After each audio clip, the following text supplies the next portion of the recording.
Good afternoon, everyone. It's Kalina, Kintsugi Woman. How are you? So today I want to speak a little bit about what my why is. They often ask, what's your why? I think I've talked about this before, but I thought I'd make a special video just to go over this again because, I am an editor of a magazine, a Global Grandmothers Council Network. And so my voice, I feel, is there people that are asking, what is your why? What is it that why are you here? What is it that you're doing? So I want to share a little bit more about that today. So as a global grandmother, there's so many of us, and all of us have big stories, and the background of us all varies, but we're very much the same. We all want the best for our children. We need to take better care of ourselves because we're getting older. But when we look back at our lives, there's a lot of stories that haven't been heard or said. A lot of them are never going to be spoken about because we have been shamed. We have been silenced. And so my big why is so that the next generation doesn't feel shamed or are not silenced. So I've got a picture here of Mom. It's my mom. She's about 19 there. It says 1957. Oh, she was there 19 years old. So it's the year before she had me.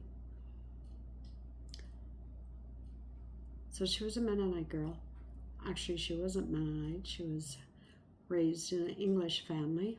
They were from Wales, my grandparents. And Mom was put into adoption after she was, my grandfather, he died when he was about 33. He was epileptic, and he went into some kind of seizure, and they gave him shock treatment, and he died. But because he died, and my grandmother couldn't look after the children, my mom and her two sisters went into foster care. And then because they went into foster care, they were taken in by family, my grandmother and Grandpa E.B., and they were a Mennonite family, so it was very conservative, much more conservative than what my mother would have if she would have been raised by her parents. So I always had three sets of grandmothers because my mom ended up going to and meeting her real mother before she got married. And so my dad, he helped her at the time. They looked for my real grandmother. And so I got to know all three of my grandmothers. So I was always very fortunate, very happy, and I loved visiting them. But I just wanted to share that, so her background was changed, and her life was changed quite a bit because of circumstances. And, all of us have a story, and that, something has changed in our life. And if we could go back to that time, in that moment, I was epileptic as a kid, and I outgrew it, or God healed me, I don't know.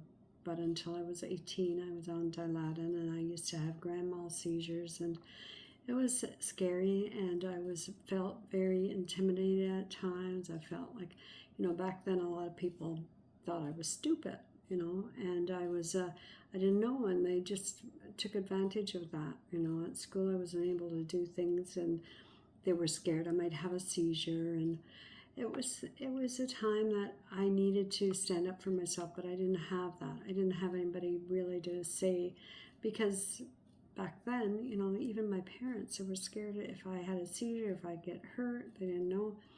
So I was often just out of things. I didn't get to do things, and so I missed out on a lot. I didn't have a bike, I didn't have skates, I didn't swim, I didn't learn how to play a piano. And because I'm the oldest of 8, so we didn't have that opportunity. And because I was Mennonite, we didn't have a lot of things, right?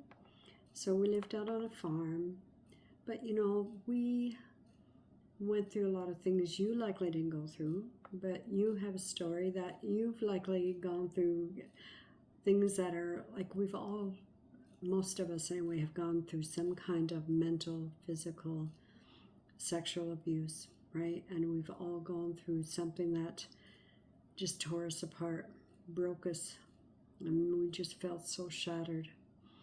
And the next generation of children, it's not just women, because I am Kintsugi Woman, but is my son, my grandson, the next generation, the next generation.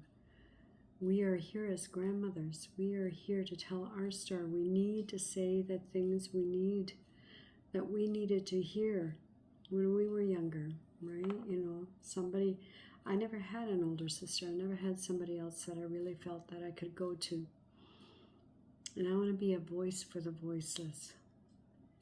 I want to be able to say the things I need to say because somebody else, I'm sure, needs to hear them too, right? What is it today that you need to hear or that you need to say? I would love to share your story. And again, I'll put the information in here about the Global Grandmothers magazine. We would love to share your story. But this is we have a big community of grandmothers all around the world.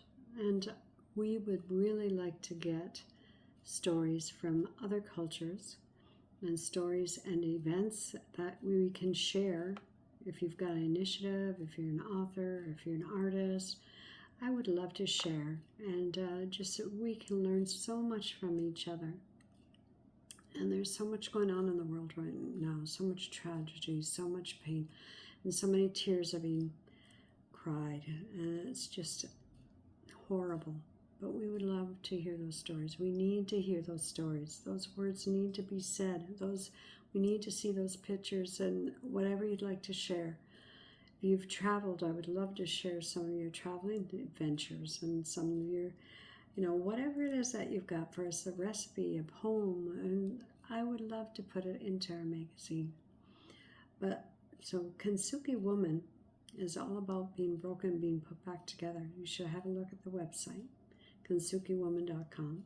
And again, if you haven't seen my Kintsugi Woman, this is my Kintsugi Woman. Isn't she beautiful? She's a bit like, there's a sculpture, Paige Bradley. She's a beautiful artist that sculpted. If I could get one of her sculptures, I'd love it and put it in my front yard. But she's basically her sculpture is much bigger, but it's broken open. See how it's painted like this. So that represents the breaks and the fragmented parts of ourself that are so broken, and then it's put back together, right? And the light is shining through. So with God's love, with healing, with our stories, we become stronger, bolder, braver, so that we can tell others it's okay for you to tell your story, right? It's okay for you to say what you need to say, to speak those words. It's okay for you. It's very important for you to take care of yourself, not to be in situations that you don't want to be in stress and depression. And we've gone through so much, and it's just, we need to be stronger. We need to speak up. We need to take care of ourselves.